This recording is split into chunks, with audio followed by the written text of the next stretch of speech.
అరుణాచల శివ ఆత్మబంధువులందరికీ నమస్కారం.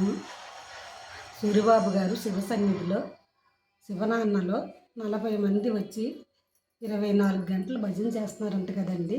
దాని విశేషం ఏంటండి? శ్రీరమణాయ అరుణాచల శివ అరుణాచల శివ అరుణాచల. అరుణాచలం గారు నమస్కారం అండి. మీరు ఇక్కడ ఈరోజు అరుణాచల నామ సప్తాహం చేస్తున్నాం అంటున్నారు కదా, దాని విశేషత ఏంటో చెప్తారు మాకు? నా పేరు అరుణాచలం అండి. మాది గుంటూరు జిల్లా సత్తెనపల్లి మండలం గుడిపూడి అనే గ్రామము. గత 60 ఏళ్ళ నుంచే మా కుటుంబాలు, మా ఊరి నుంచి దాదాపు 10-15 కుటుంబాలు అరుణాచలం వస్తూ ఉన్నారు. 1950లోనే చలం గారు, సౌరీస్ గారు ఇక్కడ నివాసం ఉన్నారు. వారి భక్తులు మా తల్లిదండ్రులు. అందువల్లనే నేను 1961లో పుట్టాను. అప్పుడు నా పేరు అరుణాచలం అని పెట్టారు. నేను ఫస్ట్ 67లో వచ్చాను, 7 సంవత్సరాల పిల్లాడినప్పుడు. అప్పటి నుంచి వస్తానే ఉన్నాము అరుణాచల.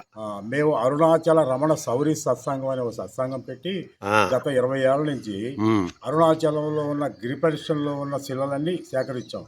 అంటే వాయులింగం, వరుణలింగం, ఈశాన్యలింగం, కుబేరలింగము, స్కందాశ్రమము, విరూపాక్ష గృహ, రమణాశ్రమము, గుడి, ఇవన్నీ శిలలు సేకరించి ఒక టేబుల్ మీద అన్ని అదే దిక్కుల్లో పెట్టి మధ్యలో జ్యోతి వెలిగించి ప్రతి నెల ఒక చోట ఒక ఇంట్లో అరుణాచల నామం 6ంటికి, సాయంత్రం 6ంటికి జ్యోతి వెలిగించి అరుణాచల నామంతో సత్సంగాలు చేస్తూ ఉంటాము. భజన ఇక అట్లా నుంచి మేము వచ్చినప్పుడల్లా ఈ శివ సన్నిధిలో ఉంటాము. గత 4-5 సంవత్సరాల నుంచి ప్రతి సంవత్సరం ఒకరోజు 24 గంటలు ఏకాహం, అరుణాచల శివనామం ఏకాహం 24 గంటలు, ఉదయం 6 గంటల నుంచి తెల్లారి 6 గంటల దాకా ఆపకుండా ఒక 30-40 మంది వచ్చి అందరూ మా భక్తులు ఇక్కడ చేస్తూ ఉంటాం. ఇది 4వ సంవత్సరం. మాకు ఈ సూరిబాబు గారు, ఈ శివ సన్నిధి యాజమానులు మాకు ప్రతి సంవత్సరం మా ఎంతమంది వచ్చినా వసతి, భోజనాలు అన్ని ఫ్రీగా ఇస్తా ఉన్నారు. ఇలా జరుగుతూ ఉంది. నేను ఉన్నంతకాలం ఇలా చేద్దామని అనుకుంటున్నాను. అదండి. మీరు సూరిబాబు గారు ఉన్నంతకాలం నడుస్తూనే ఉంటుంది, తర్వాత కూడా కొనసాగుతుందని ఆశిద్దాం. అరుణాచల భగవాన్ శ్రీ రమణ మహర్షినే నమః. కృతజ్ఞతలు అరుణాచలం గారు.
నచ్చితే లైక్ చేయండి, మీ ఆత్మబంధువులకు షేర్ చేయండి. మరిన్ని వీడియోల కోసం సబ్స్క్రైబ్ కూడా చేయండి.